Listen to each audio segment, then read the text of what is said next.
Tamang po natin si Bombo Harold. Bombo Harold, magandang umaga. Go ahead. Yes, Bombo Carvin, nakapagtala ang Schools Division Office or SDO Kawayan ng 2 kaso ng bullying sa mga pribado at pampublikong paaralan sa lungsod nitong Hulyo. Ayon sa ulat ng kanilang Learners' Right and Protection Section sa kasalukuyang school year. Ayon kay Joyce Ann A. Antalan, ang Alternate Learners' Rights and Protection Focal Person ng SDO Kawayan, agarang inaksyonan ng mga kinaukulan ng mga naturang insidente alinsunod sa mairal na Child Protection Policy ng Department of Education. Tiniyak din niya na dumaan sa tamang proseso ang pagsisiyasat at pagbibigay ng interbensyon para sa mga sangkot sa mga mag-aaral. Bilang bahagi ng pagpapalakas ng kanilang monitoring at documentation system, patuloy pa rin ang paggamit ng SDO Kawayan ng online monitoring upang maging mas madali at effective ang pagtanggap sa pagsubaybay sa mga ulat ng karahasan o pambubuli sa mga paaralan.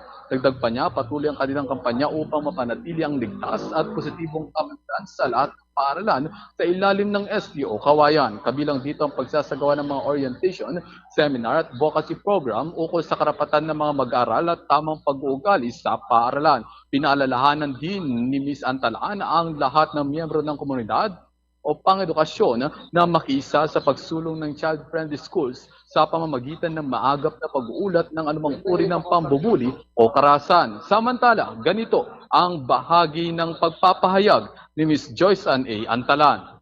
Of July, we only have recorded 2, sir. So as of the moment, wala pa naman pong serious recorded for August and September, sir. Actually, sir, we have a online, which is teacher advisors or the guidance designates will record kasi doon namin mamomonitor kung anong cases po ang meron sila. So this is confidential, which is sa teacher advisors lang, and sa amin ni Ma'am Ruth, which is the focal and the alternate focal of LRP. Po, nandun po yung name ng school, yes. And then yung specific case kung ilan ang number. Yun po, sir. To all the Kawayanyo learners of SDO Kawayan City, if ever you experience such thing, don't hesitate to report to your teacher advisors or to the guidance designate in your respective school and to your school head, which is we can easily address. Kasi pag hindi po natin nalalaman at nakikip nyo lang yung scenario or yung nangyari sa inyo, hindi natin ma-address. So that's why we encourage you to report immediately to your immediate supervisor or your teacher. At yan ang ating ulat mula rito sa lungsod ng Kawayan. Ako, si Bombo Harold Apolonio. This is Bombo Radio Philippines, the #1 and most trusted source of news and information. Basta Radio. Bombo! DZNC. Anong klaseng pananakit raw yung mga naitala, Bombo Harold?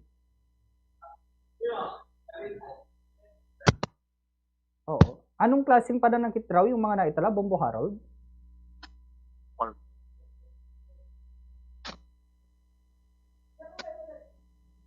Okay, sige. Balikan na lang natin. Mukhang naputol sa linya si Bombo Harold. Ay, check mo nga, no? Bombo Nathan, yung linya. Okay. Okay, Bombo Harold, no? Anong mga klase ng pananakit raw yung naitala? Is it physical na pananakit or yung mga psychological na pananakit or ano? Yes, Bombo Carvin, ayon nga sa ating pakipagpanayam kay Miss Joyce Ann Antalan, verbal bullying ang naitala dito nga sa paaralan, dito nga sa surang paaralan at dito nga sa 2 cases din, Bombo Carvin. Estudyante yung mga involved? Yes, Bombo Carvin. Mga minors pa? Yes, Bombo Carvin, ayon nga din sa kanila, mga minors ang mga naitala doon nga sa mga naturang paaralan, Bombo Carvin. Okay. Bombo Harold, no, maiba tayo.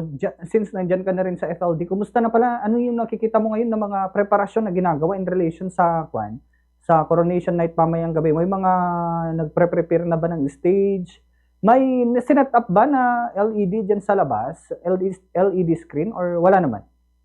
Yes, Bombo Carvin, sa pagpasok nga natin kanina sa loob ng FLD Coliseum, Bombo Carvin, ay mga upuan pa lang yung andun. At nabutan natin kanina yung mga technical directors nandun. Pero yung mga production like stage production, wala pa sila as of now, Bombo Carvin. At yung LED naman, wala naman Sa loob antabay lang dito talaga. sa LED dito sa harapan, Bombo Corbin. Okay, sige. Maraming salamat, Bombo Harold, sa iyong report mula ho rito sa Kawayan City. Uy,